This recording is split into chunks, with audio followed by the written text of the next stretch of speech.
Sister CJ is here from Atlanta, Georgia, so we really appreciate technology. Yes. We're glad that we could do this. So I'll let Linda said that she wanted CJ to speak first. Yes, I do. So I'll let you introduce yourself. Yes, we always made her do everything first. So if you would, go ahead and get started. And we appreciate everybody being here, especially you guys, Linda and CJ. Well, thank you for having us. Yes, thank you. Yeah. So I didn't know if there was going to be any introduction or if Linda was going to say a prayer before we got started or anything like that. Oh, you want me to say? I can say a prayer. Yes, please. Thank you. Father in heavenly God, we thank you for this opportunity to be of service to you and give glory to you and to tell the stories that you have honored us to go through in a way that we all can understand and relate to. Father God, we ask that you open our hearts and our minds and give us an understanding and hearing ear. In Jesus Christ's name, we give you praise. Amen. Amen. So I don't know if they introduced you or said who I am, but I am Dr. CJ. I am Carol. I'm Brown Sugar. I am Carolina Moon. I have so many names that I grew up with. But if you knew me as Carol, you can call me Carol. If you know me as CJ, you can call me CJ. And we'll just get started with the idea that Black history is actually human history, because humans started on the continent of Africa, and so that's why they call it the motherland.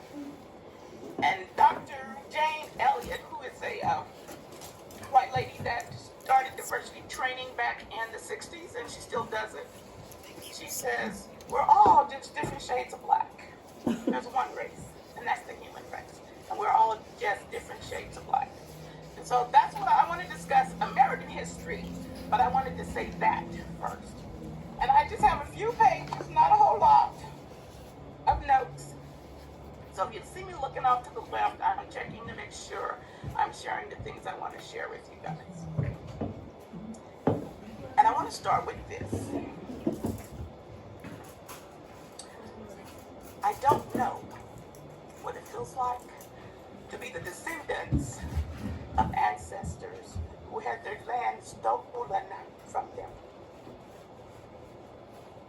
However, I do know what it feels like to be the descendants of ancestors who were stolen from their land.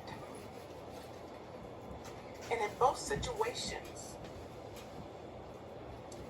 the colonizers, whatever you want to call them, did their best to erase our cultures, our languages, our traditions, so that we'd be more like them, and so they could control us more.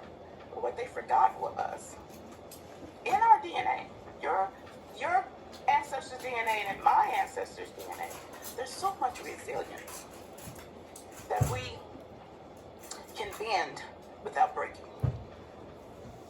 And so that I wanted to make sure I said before I got into Black history in America.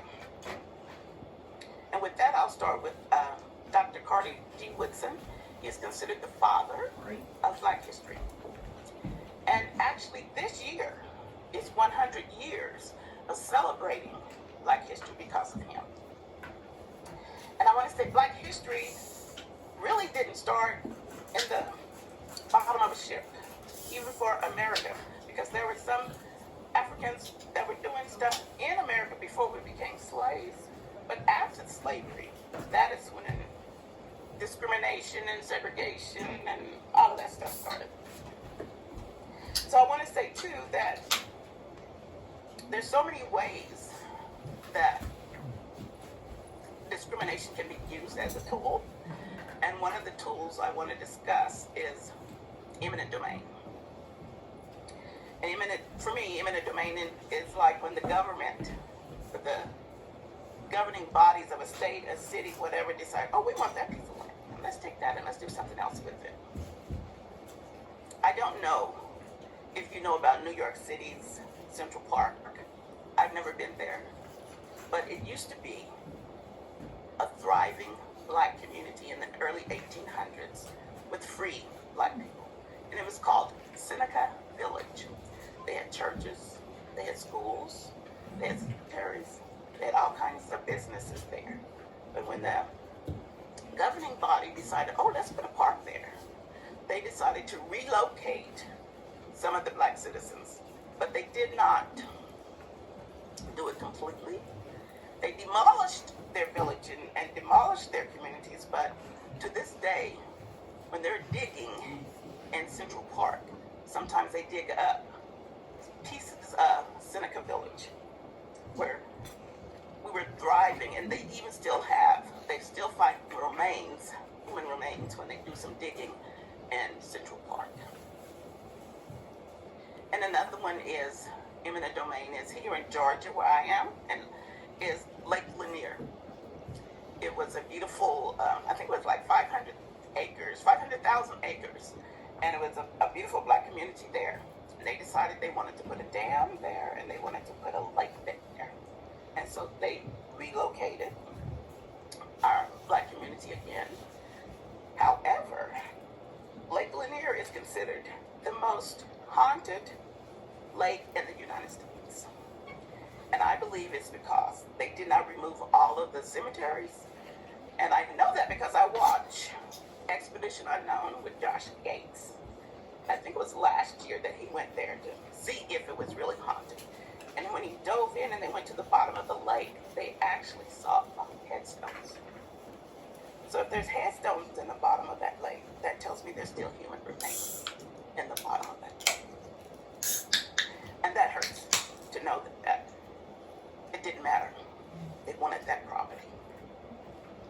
And then another way eminent domain was used against us was when President Eisenhower decided to do the interstate.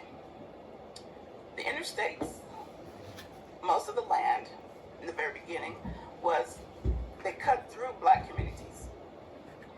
And when they cut through the black communities, that took away their business opportunities, because when you're on a little highway, you can see the mom and pop situation. And if you want to go into a gas station and get something, you can go in, and that's how they had business. But when you do an interstate, for most of us, we want to get up on that interstate and get off. As a matter of fact, when I was a little girl growing up in Watonga, when we went to the city, we would go, right? Yeah. We would go through Gary, and there was, I'm going to say Calumet Hill or something we called it. We'd go up, that was before I-40, before we jumped on I-40. I don't know if anybody else in the room remembers that. Yes. Does anyone remember? Yes. Yes, yes, we do. Okay, thank you. It helps if you respond to me. Oh, okay. You're supposed to read her lips. And then even in Watonga, we had eminent domain. Because when we were growing up, there was a softball park right across from my grandfather's house. What street was it, Linda? Newer. I believe it's Newer. Newer Street.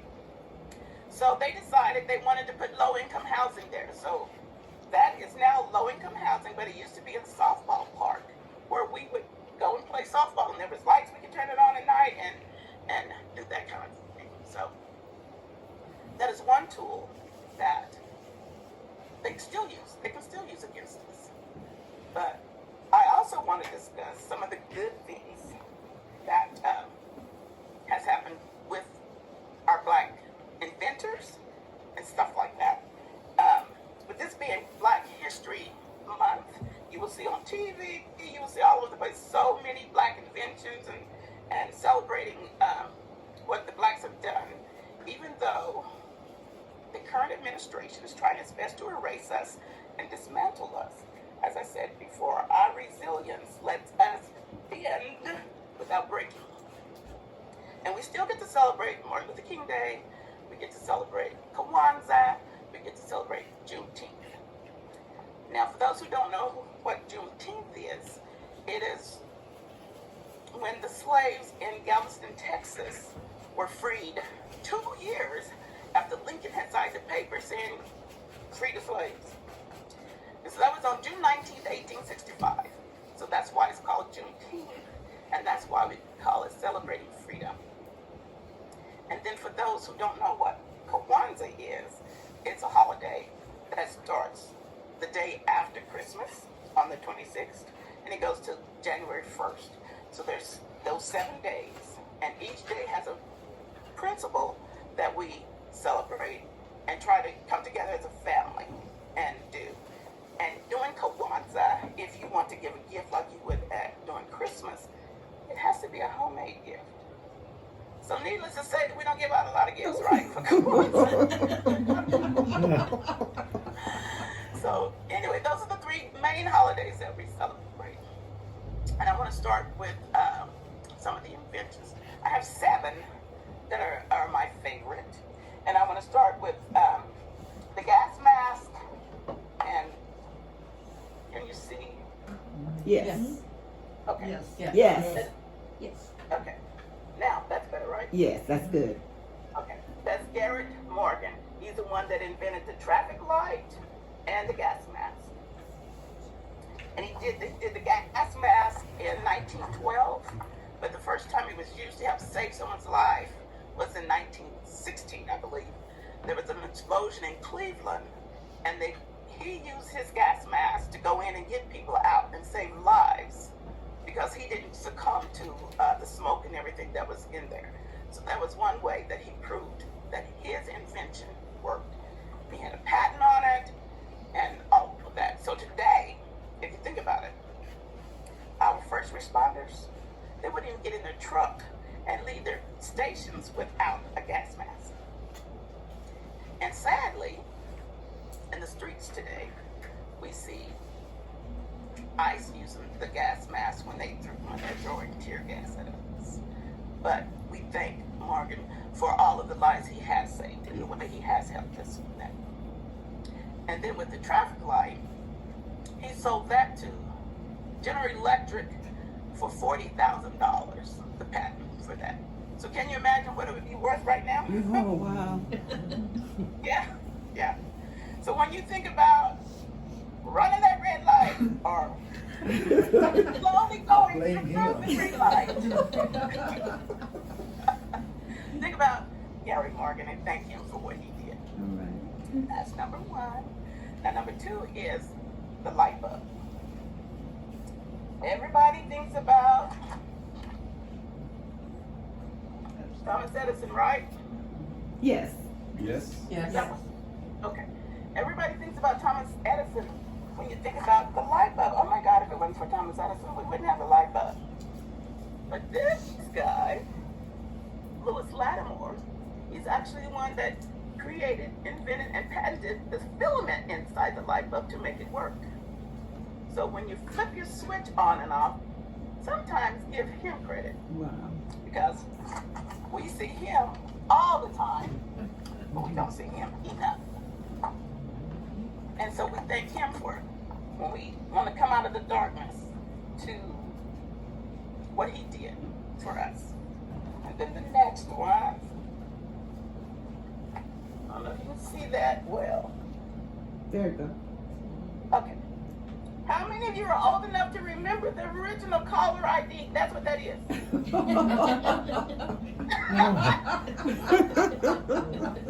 Remember, it was about this size. Yeah. That's what, look, when everybody had corded phones. And you would look and see who's calling you, and oh my God, I can see who's calling me. I mean, that was so exciting when it first happened. And our cousin Allagene, I don't know if anybody in the room knows who Allagene is, but she worked for Southwestern Bell at the time, and I believe she was one of those who actually helped manufacture and create the caller ID. I know for a fact she was the first one in our family to have one. And she loved looking over at it when the phone would ring and decide whether or not she was going to answer the phone. I'm sorry about that. I keep trying to stop that. So we need to thank Shirley Jackson for that. That's her name that did that. And she also did fiber optics, which is kind of new. they tell us that fiber optics makes all of our devices work better, that we can see better, that everything is quicker, everything's faster. I did some dig in my yard. They put fiber optics in my yard, and I'm telling you, my email doesn't seem any faster. My phone calls don't seem any faster. I think it's just a way for them to make extra money. Just me. But, and then one other person that I want, no, two other, there's one of mine, this one. This is a lady who gives us GPS. Can you see that? Yes. Okay. Her name is Gladys West.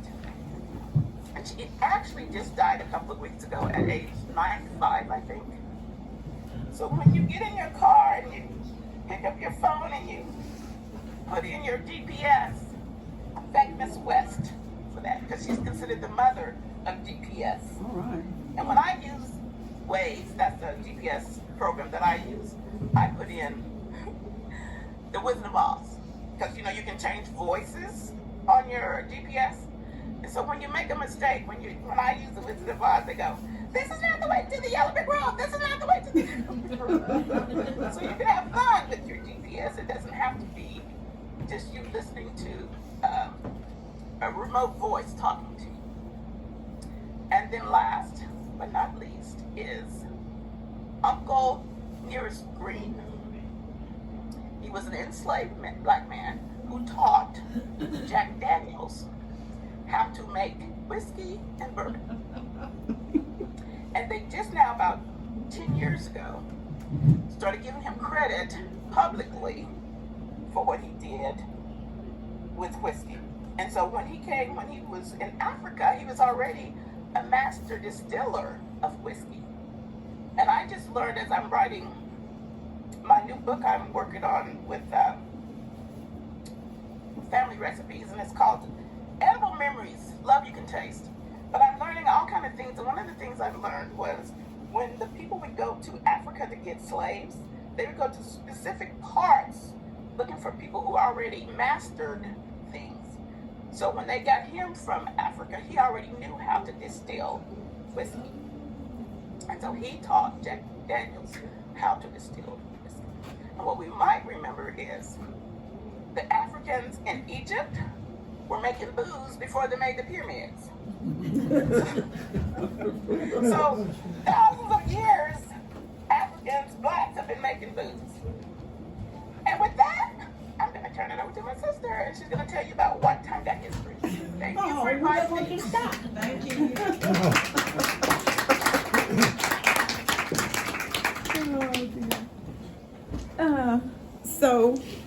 Well, let me introduce you. Oh.